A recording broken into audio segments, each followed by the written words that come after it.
Hello friend, मेरा नाम है नितेश और आप देख रहे हैं हमारे इस YouTube channel education study classes channel को। दोस्तों, आप हमारे इस और YouTube channel education study channel के जरिए अपनी परफॉर्मेंस को मजबूत कर सकते हैं। हम आपको इस चैनल के जरिए सामान्य विज्ञान 12वां का फिजिक्स, केमिस्ट्री, बायोलॉजी, हिंदी, एवं इंग्लिश सभी विषय के ऑब्जेक्टिव क्वेश्चन की तैयारी करवाऊंगा, जिससे आपको आगे की सरकारी नौकरी को पाने के लिए आसान हो पाए।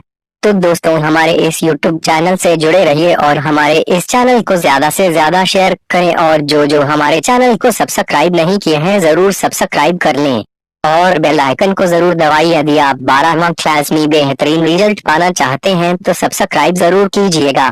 और जो हमारे टेलीग्राम चैनल से नहीं जुड़े हैं, वीडियो के डिस्क्रिप्शन में लिंक दिया है, वहां से आप डायरेक्ट ज्वाइन कर सकते हैं।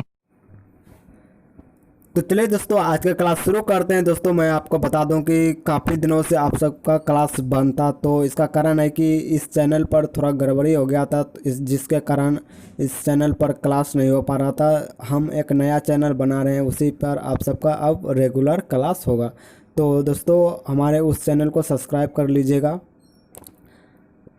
तो चलिए पहला नंबर क्वेश्चन देखते हैं। पहला नंबर में दिया है कि डेसिबल इकाई का प्रयोग किया जाता है। दोस्तों ध्यान से सुनिएगा, डेसिबल इकाई का प्रयोग किस में किया जाता है? तो आपको ऑप्शन में दिया है कि प्रकाश की गति के लिए और ऊष्मा की तीव्रता के लिए, और सी में दिया है ध्वनि की तीव्रता के लिए, और डी में दिया है प्रकाश की तीव्रता के लिए। तो इसका सही आंसर हो जाएगा दोस्तों आपका ऑप्शन नंबर सी। क्या हो जाएगा? ऑप्शन नंबर सी आपका सही आंसर है, ध्वनि की तीव्रता के लिए। चलिए अगला क्वेश्चन देखते हैं।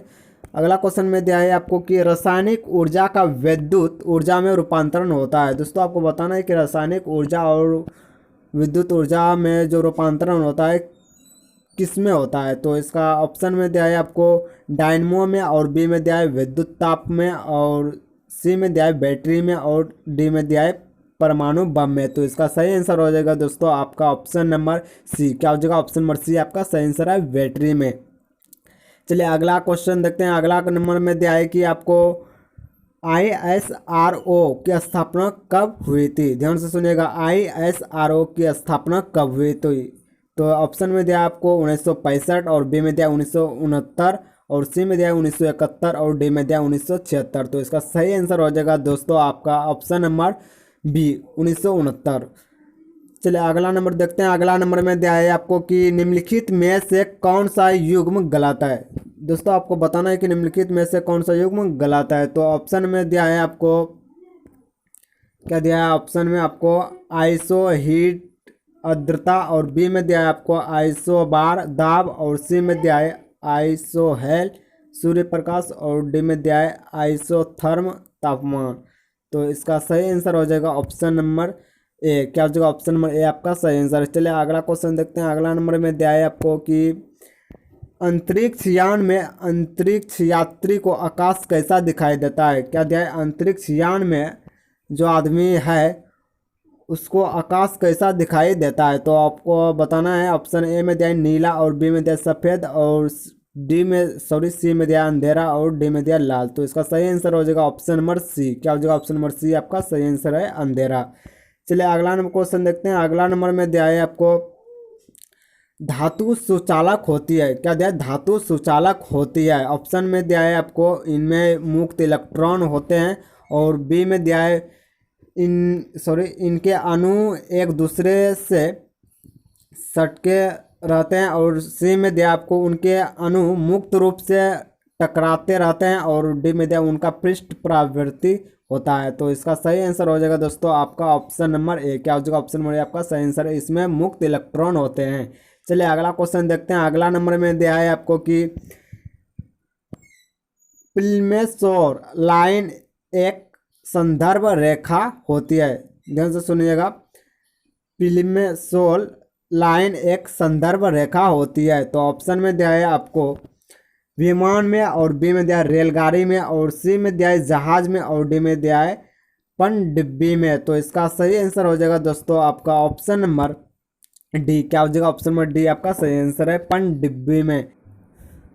चलिए दोस्तों अगला नंबर क्वेश्चन देखते हैं। अगला नंबर में दिया है कि खराब गुर्दे वाले रोगियों पर, ध्यान से सुनिएगा, खराब गुर्दे वाले रोगियों पर प्रयुक्त डायलिसिस प्रक्रिया किस तथ्य सिद्धांत पर काम करती है? ऑप्शन ए में दिया है आपको विवरण और ऑप्शन ए में दिया है विसरण और बी में दिया है आपको अवशोषण और सी में दिया है प्रासरण और डी में दिया है इलेक्ट्रोफोरेसिस। तो इसका सही आंसर हो जाएगा दोस्तों आपका ऑप्शन नंबर सी। क्या हो जाएगा? ऑप्शन नंबर सी आपका सही आंसर है, प्रासरण। दोस्तों अगला क्वेश्चन देखते हैं। अगला नंबर में दिया है कि आपको खतरे के सिग्नल प्रायः लाल होते हैं। क्या देख, खतरे के सिग्नल प्रायः लाल होते हैं क्योंकि लाल प्रकाश मुख्यतः क्या होता है? ऑप्शन में दिया आपको कि लाल प्रकाश सबसे कम चमकता है और बी में दिया आपको लाल प्रकाश का विचलन सबसे कम होता है और सी में दिया है लाल प्रकाश का वेग न्यूनतम होता है और डी में दिया आपको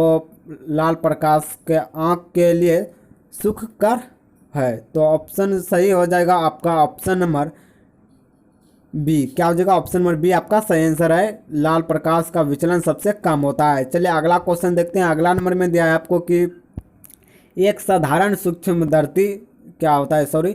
एक साधारण सूक्ष्मदर्शी क्या होता है? तो ऑप्शन में दिया है आपको कम फोकस वाला उत्तम लेंस उत्तल लेंस होता है और बी में दिया है लंबे फोकस वाला उत्तल लेंस होता है और सी में दिया है आपको कम फोकस वाला अवतल लेंस होता है और डी में दिया है लंबे फोकस वाला अवतल लेंस होता है। तो इसका सही आंसर हो जाएगा दोस्तों आपका ऑप्शन नंबर ए आपका सही आंसर है, कम फोकस वाला उत्तल लेंस। चलिए अगला क्वेश्चन देखते हैं। अगला नंबर में दिया है आपको कि निम्नलिखित में से अधिक जलन किससे पैदा होती है? दोस्तों आपको बताना है कि निम्नलिखित में से अधिक जलन किससे पैदा हो सकती है। तो ऑप्शन में दिया आपको उबलता हुआ पानी और बी में दिया है गर्म पानी और सी में दिया है भाप और डी में दिया है पिघलती हुई प्लावी बर्फ। तो इसका सही आंसर हो जाएगा ऑप्शन नंबर सी। क्या हो जाएगा? ऑप्शन नंबर सी आपका सही आंसर है, भाप। चलिए अगला क्वेश्चन देखते हैं। अगला नंबर में दिया है आपको कि वायुमंडलीय दाब में एकाएक पतन किस बात का संकेत करता है? क्या दिया है? वायुमंडलीय दाब में एकाएक पतन किस बात का संकेत करता है? तो इसका सही आंसर हो जाएगा ऑप्शन नंबर आपका बी आपका सही आंसर है, तूफान का।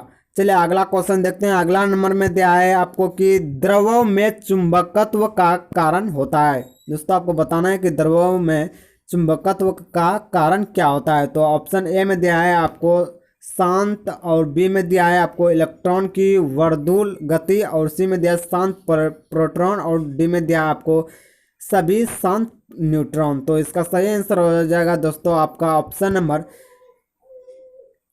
क्या हो जाएगा? ऑप्शन नंबर आपका बी सही आंसर है, इलेक्ट्रॉन की वर्दूल गति।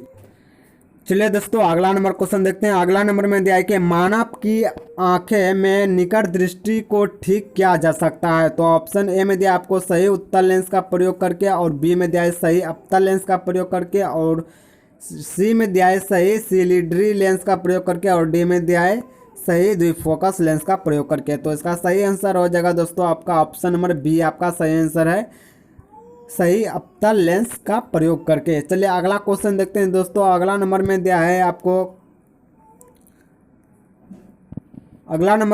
कि ऑप्टिकल फाइबर, ध्यान से सुनिएगा, ऑप्टिकल फाइबर का आविष्कार किसने किया था? तो ऑप्शन ए में दिया है सैमुअल कोहेन और बी में दिया है नरेंद्र कपानी और सी में दिया है पर्सी एल स्पेंसर और डी में दिया है TH मैमा। तो इसका सही आंसर हो जाएगा ऑप्शन नंबर आपका बी। क्या हो जाएगा? ऑप्शन नंबर बी आपका सही आंसर है, नरेंद्र कपानी। चलिए अगला क्वेश्चन देखते हैं। अगला नंबर में दिया है आपको बहुल मापी का प्रयोग किसे मापने के लिए किया जाता है? ध्यान से सुनिएगा, बहुल मापी का प्रयोग किसे मापने के लिए किया जाता है? तो ऑप्शन ए में दिया है धारा और बी में दिया है वोल्टता और सी में दिया है प्रतिरोध और डी में दिया है उपयुक्त सभी। तो दोस्तों इसका सही आंसर हो जाएगा आपका ऑप्शन नंबर डी। क्या हो जाएगा? सभी, यानी कि इसका सही आंसर हो जाएगा ऑप्शन नंबर डी, उपयुक्त सभी। धारा और वोल्टता और प्रतिरोध सभी के मापने के लिए प्रयोग किया जाता है। चलिए अगला क्वेश्चन देखते हैं। अगला नंबर में दिया है आपको निम्नलिखित में से किस प्रकाश घटना के कारण हीरे जगमगाते हैं और आकर्षक होते हैं? ध्यान से सुनिएगा, निम्नलिखित में से किस प्रकाश घटना के कारण हीरे जगमगाते हैं और आकर्षक होते हैं? तो ऑप्शन ए में दिया है उच्चतम अपवर्तन, और बी में दिया है आपको बहुलित आंतरिक परावर्तन, और सी में दिया है बहुलित पृष्ठ परावर्तन, और डी में दिया है 100% संचारण। तो इसका सही आंसर हो जाएगा दोस्तों आपका ऑप्शन नंबर बी। क्या हो जाएगा? ऑप्शन नंबर बी आपका करेक्ट आंसर है, बहुलित आंतरिक परावर्तन। चलिए अगला क्वेश्चन देखते हैं। अगला नंबर में दिया है आपको कि श्वेत प्रकाश को, ध्यान से सुनिएगा, श्वेत प्रकाश को भिन्न भिन्न रंगों में विभक्त करने के लिए निम्नलिखित में से किसका प्रयोग किया जाता है? तो ऑप्शन ए में दिया आपको कांच की सिल्ली, और बी में दिया है उत्तल लेंस, और सी में दिया है अवतल लेंस, और डी में दिया है प्रिज्म। तो इसका दोस्तों सही आंसर हो जाएगा आपका ऑप्शन नंबर डी, आपका करेक्ट आंसर है प्रिज्म। चलिए अगला क्वेश्चन देखते हैं। अगला नंबर में दिया है आपको विद्युत उत्पादन के लिए प्रयुक्त नाभिकीय रिएक्टर आधारित है। दोस्तों आपको बताना है कि विद्युत उत्पादन के लिए जो प्रयुक्त नाभिकीय रिएक्टर का उपयोग किया जाता है वह किस पर आधारित है? तो ऑप्शन में दिया है आपको नाभिकीय विखंडन पर, और बी में दिया है आपको बी में दिया है आपको नाभिकीय संलयन पर, और सी में दिया है शीत संलयन पर, और डी में दिया है अति चालकता पर। तो इसका सही आंसर हो जाएगा दोस्तों आपका ऑप्शन नंबर ए, नाभिकीय विखंडन। चलिए अगला क्वेश्चन देखते हैं। अगला नंबर में दिया है कि फाइबर ऑप्टिक्स किस सिद्धांत पर कार्य करता है? क्या दिया है? फाइबर ऑप्टिक्स किस सिद्धांत पर कार्य करता है? तो ऑप्शन में दिया है प्रकाश प्रकीर्णन, और बी में दिया है पूर्ण यांत्रिक अवशोषण, और सी में दिया है पूर्ण आंतरिक परावर्तन, और डी में दिया है ध्रुवण घूर्णन। तो इसका सही आंसर हो जाएगा दोस्तों आपका ऑप्शन नंबर सी। क्या हो जाएगा? ऑप्शन नंबर सी आपका सही आंसर है, पूर्ण यांत्रिक परावर्तन। चलिए अगला क्वेश्चन देखते हैं। अगला नंबर में दिया है आपको डेसिबल क्या है? क्या दिया है? डेसिबल क्या है? तो ऑप्शन में दिया है आपको एक संगीत वाद्य, और बी में दिया है सौर का तरंगदैर्घ्य, और सी में दिया है संगीत का एक स्वर, और डी में दिया है ध्वनि स्वर का एक माप। तो इसका सही आंसर हो जाएगा ऑप्शन नंबर डी, ध्वनि स्वर का एक माप है डेसिबल। चलिए अगला क्वेश्चन देखते हैं। अगला नंबर में दिया है आपको सुदूर संवेदी युक्त, क्या दिया है? सुदूर संवेदी युक्त में एक अंतर्निहित स्रोत होता है। ध्यान से सुनिएगा, सुदूर संवेदी युक्ति में एक अंतर्निहित स्रोत होता है। क्या होता है वो आपको बताना। ऑप्शन ए में दिया है एक्स किरण का, और बी में दिया है गामा किरण का, और सी में दिया है परावैंगनिक किरण का, और डी में दिया है अवरक्त किरण का। तो इसका सही आंसर हो जाएगा दोस्तों आपका ऑप्शन नंबर सी, अवरक्त किरण का। चलिए अगला क्वेश्चन देखते हैं। अगला नंबर में दिया है कि इलेक्ट्रिक हीटर की कुंडली बनाने के लिए किस सामग्री का उपयोग किया जाता है? तो ऑप्शन ए में दिया है कॉपर, और बी में दिया है लोहा, और सी में दिया है चांदी, और डी में दिया है नाइक्रोम। तो इसका सही आंसर हो जाएगा दोस्तों आपका ऑप्शन नंबर डी, नाइक्रोम। चलिए अगला क्वेश्चन देखते हैं। अगला नंबर में दिया है कि विश्व स्वास्थ्य संगठन के अनुसार एक स्वस्थ मानव प्राणी की मानक स्वर क्षमता की रेंज कितना होता है? तो ऑप्शन ए में दिया है 45 से 50 डेसिबल, और बी में दिया है 200 से 250 डेसिबल, और सी में दिया है 5 से 10 डेसिबल, और डी में दिया है 2000 से 250 डेसिबल। तो इसका सही आंसर हो जाएगा दोस्तों आपका ऑप्शन नंबर सी, 5 से 10 डेसिबल।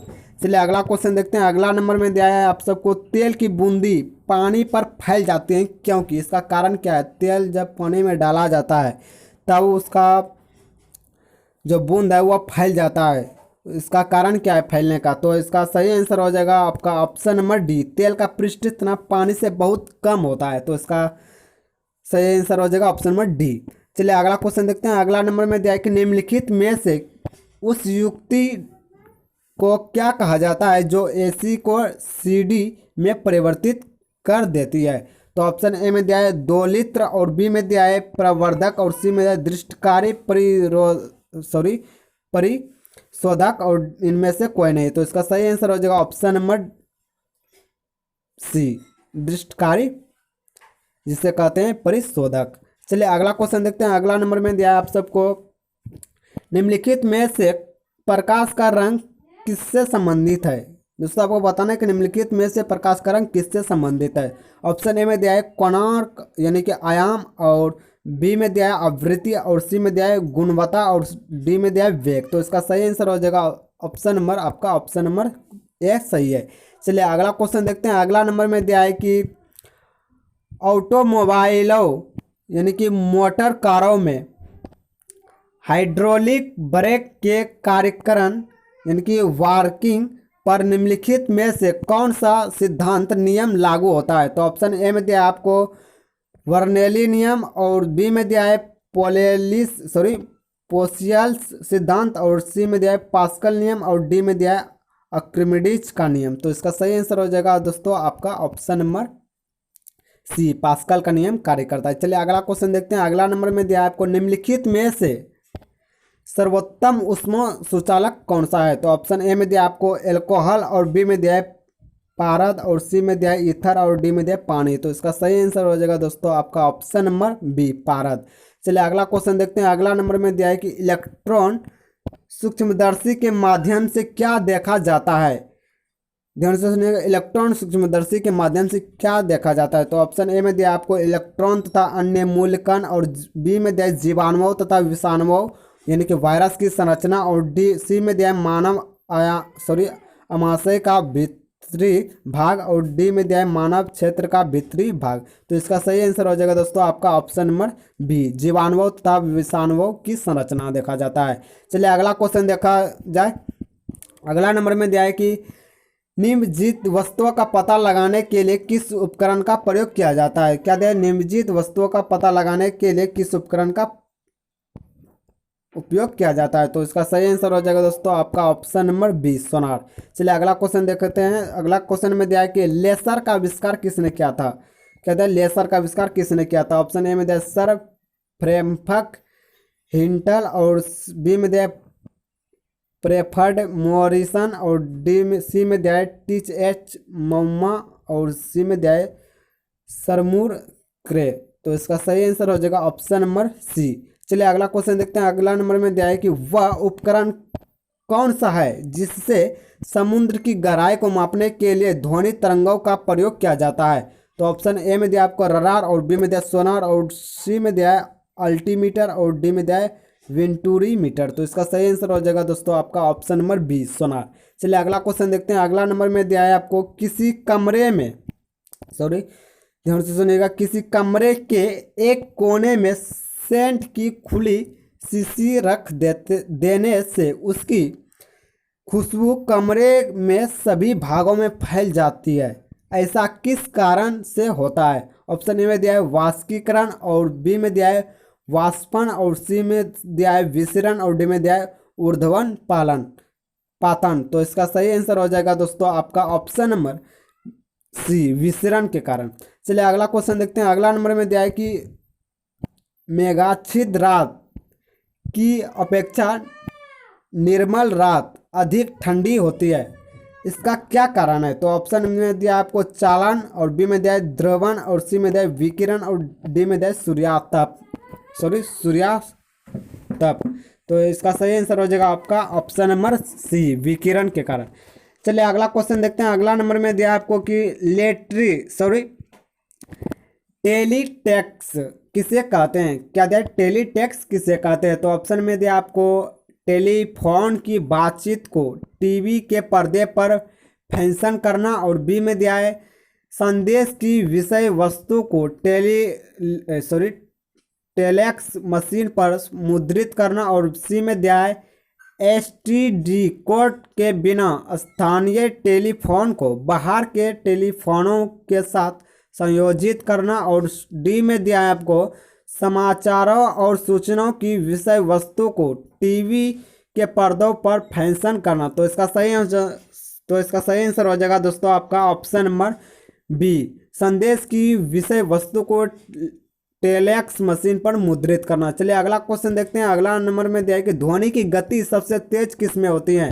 तो ऑप्शन में दिया जल में, वायु में, कांच में, ग्लिसरीन में। तो इसका सही आंसर हो जाएगा दोस्तों आपका ऑप्शन नंबर सी कांच में। चलिए अगला क्वेश्चन देखते हैं। अगला नंबर में दिया है कि द्रव तापमापी की अपेक्षा गैस तापमापी अधिक संवेदी होता है क्योंकि गैस द्रव से हल्की होती है। गैस द्रव की अपेक्षा अधिक प्रसारण करती है। गैस सरलता से प्राप्ति की जा सकती है। गैस अपनी अवस्था को आसानी से नहीं बदल सकती है। तो इसका सही आंसर हो जाएगा ऑप्शन नंबर, क्या हो जाएगा ऑप्शन नंबर आपका बी सही आंसर है। द्रव की अपेक्षा अधिक प्रसार करती है। तो चलिए इसका सही आंसर हो जाएगा बी।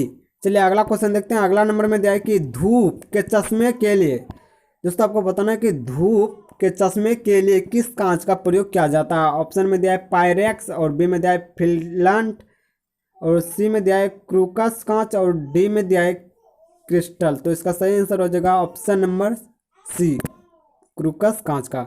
चलिए अगला क्वेश्चन देखते हैं। अगला नंबर में दिया है कि ऊर्जा संकट किसका परिणाम है। दोस्तों आपको बताना है कि ऊर्जा संकट किसका परिणाम है। ऑप्शन में दिया आपको ऊर्जा उत्पादन में भारी लागत का, और बी में दिया है प्रदूषण के कारण कुछ ऊर्जा स्रोत का प्रयोग करने के भय का, और सी में दिया है ऊर्जा के अनवीकरणीय स्रोत के अधिक प्रयोग का, और डी में दिया है ऊर्जा के स्रोतों की अनुपलब्धता का। तो इसका सही आंसर हो जाएगा ऑप्शन नंबर आपका सी।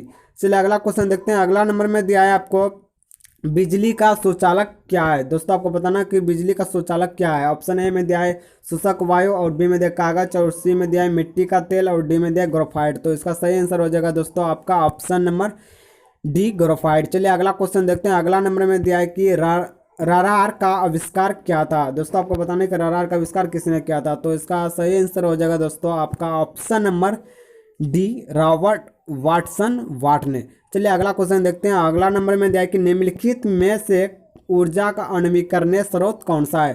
तो इसका सही आंसर हो जाएगा दोस्तों आपका ऑप्शन नंबर डी, कोयला। चलिए अगला क्वेश्चन देखते हैं। अगला नंबर में दिया है कि सौर ऊर्जा का रूपांतरण रासायनिक ऊर्जा में किसके कारण होता है। तो इसका सही आंसर हो जाएगा ऑप्शन नंबर आपका बी, प्रकाश संश्लेषण के दौरान होता है। चलिए अगला क्वेश्चन देखते हैं। अगला नंबर में दिया है कि भूमंडलीय तापन का प्रमुख कारण क्या है। तो ऑप्शन में दिया है आपको जीवाश्म ईंधनों का जलाना, और बी में दिया है बार बार ज्वालामुखियों का फटना, और सी में दिया है पेड़ों का काटना, और डी में दिया है पृथ्वी सूर्य के निकट होती जा रही है। तो इसका सही आंसर हो जाएगा ऑप्शन नंबर आपका सी, पैरों को काटना। चलिए अगला क्वेश्चन देखते हैं। अगला नंबर में दिया है कि ऊंचाई बढ़ने से वायुमंडलीय ताप पर क्या प्रभाव पड़ता है, जो कि आपका लास्ट क्वेश्चन है। तो इसका आंसर आप सब हमें कमेंट में ज़रूर बताइएगा। तो चलिए दोस्तों आज का क्लास यहीं तक, और जो जो हमारे चैनल को अभी सब्सक्राइब नहीं किए, सब्सक्राइब के बटन को दबाकर और बेल आइकन को ज़रूर प्रेस कर दीजिएगा। तो चलिए आज का क्लास यहीं तक।